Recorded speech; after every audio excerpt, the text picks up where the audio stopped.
अस्सलाम वालेकुम दोस्तों, हमारे पास ये 150 लोडर है। हम इसकी सेल्फ़ चेक कर रहे हैं तो सोलिनॉइड इसका बिल्कुल सही काम कर रहा है। ये जो सोलिनॉइड कॉयल है, जो कटआउट जिसे बोलते हैं, ये करंट भी सही निकाल रहा है। यहाँ पे मैं आपको चेक करवा रहा हूँ, यहाँ पे आपको नज़र आ रहा है ये करंट बिल्कुल सही निकालता है। और ज़रा इस साइड से लगा के चेक कर लेते हैं तो यहाँ देखें बिल्कुल सही करंट आ रहा है। लेकिन जब हम सेल्फ़ में लगाते हैं इस करंट सोलिनॉइड जो है सही काम करते हुए भी करंट भी सही आ रहा है, तो सेल्फ़ में जब लगाते हैं तो सेल्फ़ काम नहीं कर रहा है। सेल्फ़ जो है बिल्कुल भी नहीं, इसका बिल्कुल ज़रा भी नहीं चलता। हालांकि बिल्कुल नरम है, ये सही जाम भी नहीं है। ये देखें बिल्कुल भी ज़रा भी स्पार्किंग नहीं ले रहा है। तो दोस्तों इसमें इसका अंदर से हम खोल के अंदाज़ा लगाएंगे। इसको चेक करते हैं खोल के। बाहर से ये बिल्कुल रमा है, जाम भी नहीं है। कंडीशन भी देखने में इसकी अच्छी नज़र आ रही है, लेकिन स्टार्ट नहीं होता, ये बिल्कुल भी ये काम नहीं करता। तो चलिए इसे खोल के चेक कर लेते हैं। तो दोस्तों अगर आपने हमारी पहले सेल्फ़ वाली रिपेयरिंग की, सेल्फ़ मोटर की रिपेयरिंग की वीडियो नहीं देखी है तो वो भी आप हमारे चैनल पे जाके देख सकते हैं।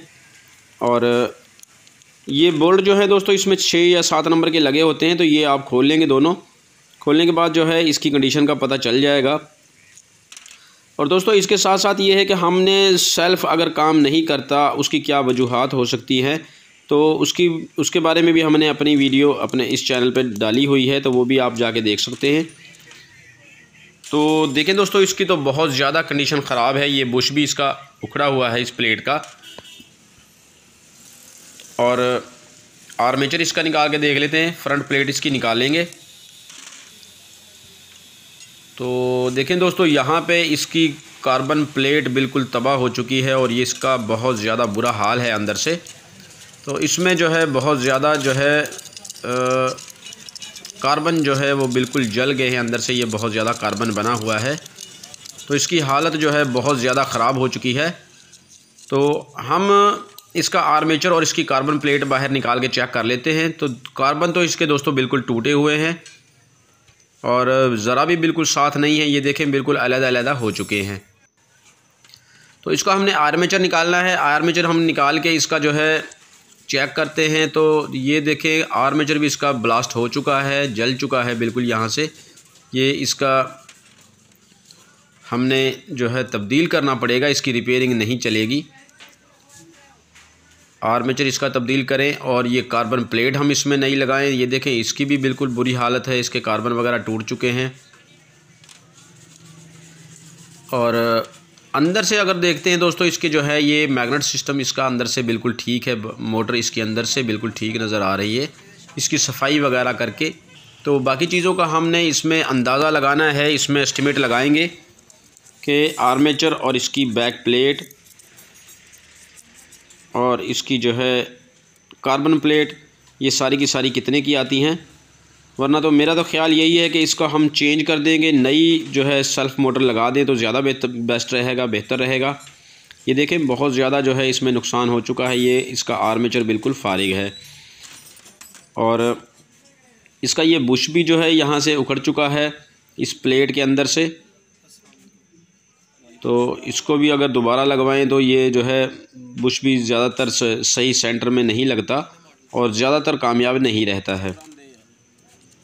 तो दोस्तों इसकी अगर सारी अगर हम मजमूई सूरत हाल देखते हैं तो इसका रिपेयरिंग करने का इतना ज़्यादा फ़ायदा मुझे नज़र नहीं आ रहा है। इसको अगर हम नया डाल दें तो ज़्यादा बेहतर रहेगा। और दोस्तों ये हम जो है इसके सामान का पता कर लेते हैं। तो ये अगर सारी चीज़ें हम नहीं डालेंगे इसमें तो इसका कितना ख़र्चा होगा। तो ये देखें दोस्तों मोटर जो है इसकी अंदर इसके मैग्नेट टूटे हुए नहीं हैं, मैग्नेट इसके तकरीबन ठीक हैं। लेकिन कार्बन प्लेट और इसका आर्मेचर और इसका जो है ये बैक प्लेट जो है ये बिल्कुल टूट चुकी है, बिल्कुल फारिग है। तो इसका हम दोस्तों अंदाज़ा लगाते हैं इन तीनों चीज़ों का कितना ख़र्चा बनता है। तो दोस्तों हमने इन तीनों चीज़ों का, बैक प्लेट का और इसकी कार्बन प्लेट का और आर्मेचर का इसका एस्टिमेट लगाया है। तो इसका तकरीबन 1500 रुपये के करीब जो है ख़र्चा बन रहा है। तो हमने दोस्तों इसको सोचा है कि अगर हम 1500 रुपये इस पे पुराने पे लगाएंगे तो हमने इसमें नया सेल्फ़ लगा देते हैं। तो ये 2000 रुपये का नया सेल्फ़ लिया है हमने। तो इसको दोस्तों हमने 2-3 चीज़ें इसमें एहतियात करनी है। ये RS कंपनी का है, OEM क्वालिटी होती है ये RS कंपनी, मतलब अच्छा चलता है। तो दोस्तों इसमें चेक करने वाली चीज़ें क्या होती हैं, एक तो ये है कि इसके साथ ये वायर आती है इसकी, ये जो सोलेनॉइड से आएगी, सोलेनॉइड कॉयल जिसे कटआउट बोलते हैं या जिसे घुग्गी वगैरह बोलते हैं। तो इसमें दोस्तों हमने इसका जो है ना आर्मेचर की ये बैक जो है, ये जो हमारी मोटर है, ये एक तो पहले ये झरियाँ चेक करनी है आर्मेचर मशीन की, मोटर की, यानी ये हमारी उतनी होनी चाहिए। बाज़ औक़ात ये कम ज़्यादा होती हैं, इसको हमने गिन लेना है। अगर 11 की है तो 11 की लगाएंगे, 9 की है तो 9 की लगाएंगे। और ये बैक प्लेट जो है ये इसकी जो है बिल्कुल सेम डिज़ाइन होना चाहिए, वरना अगर ये दूसरे डिज़ाइन की होगी तो फिटिंग में मसला आ सकता है। तो ये चीज़ें दोस्तों हमने चेक कर ली है, बिल्कुल हम ये सेम डिज़ाइन की लिए है। हमने 2 मोटरें पहले लाए थे, वो हमने तब्दील की है, तो ये लाए हैं तो ये बिल्कुल इसकी सेम है, इसमें ज़रा भी फ़र्क नहीं है। तो इसमें फ़िटिंग में कोई मसला आने वाला नहीं है। तो यहाँ पे दोस्तों हम इसको बॉडी के अंदर लगा के फ़िटिंग कर लेते हैं। यहाँ फ़िटिंग करके इसको सेल्फ़ लगा के चेक करेंगे। तो ये जो सोलेनॉइड की जो आने वाली इसकी मेन वायर है, इसे हम जो है ओरिजिनली रहने देंगे, क्योंकि ये इतनी ज़्यादा अच्छी मज़बूत नहीं होती है। जो इसके साथ गाड़ी के साथ वाली है वो बिल्कुल ठीक है। तो ये नट दोस्तों 10 नंबर का हम खोल के इस वायर को हटा देंगे और यही वायर लगाएंगे जो इसके साथ पहले से लगी हुई है। 10 नंबर की चाबी के साथ हम इस नट को खोल लेंगे और इस वायर को हटा देंगे और वही वायर जो सोलेनॉइड से पहले आ रही है, सोलेनॉइड कॉइल इसकी, वो वायर इसकी मज़बूत है, यही वायर हम इसमें लगाने वाले हैं। और दोस्तों ये हम नट इसमें टाइट करने के बाद इसके बैक पे इसके बोर्ड जो सेल्फ़ के लगे हुए हैं वो दोनों बोर्ड लगाएंगे और उसके साथ इस बैटरी का अर्थ जो है वो ज़रूरी है। बैटरी का अगर अर्थ कमज़ोर हो जाए तो सेल्फ़ हमारा सही काम नहीं कर रहा होता है। तो यहाँ पे दोस्तों ये अर्थ की तार जो है हम मोटर के साथ लगा देंगे। सेल्फ़ मोटर जो है इसको अर्थ मिलना ज़रूरी है बैटरी का। अभी दोस्तों इसमें अगर अर्थ कमज़ोर हो जाए हमारा तो ये सही सेल्फ़ जो है उसके RPM पूरे नहीं होते, चक्कर पूरे नहीं होते हैं। तो जब उसको अर्थ पूरा मिलता है तो इसके चक्कर पूरे होते हैं। तो अब यहाँ पे हमारी दोस्तों ये मोटर फिट हो चुकी है। सेल्फ़ लगा के चेक कर लेते हैं। तो देखें दोस्तों बिल्कुल ज़बरदस्त हमारी बाइक की सेल्फ़ जो है वो स्टार्ट मतलब बिल्कुल सही हो गया है। तो हमारा सेल्फ़ ख़राब हो गया था जिसकी वजह से हमने सेल्फ़ को तब्दील कर दिया है।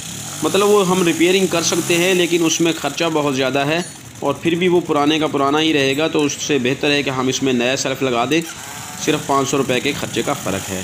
तो यही थी दोस्तों हमारी आज की वीडियो। उम्मीद है आपको पसंद आएगी। मिलते हैं किसी नई वीडियो में, इजाज़त चाहते हैं। अल्लाह हाफ़िज़।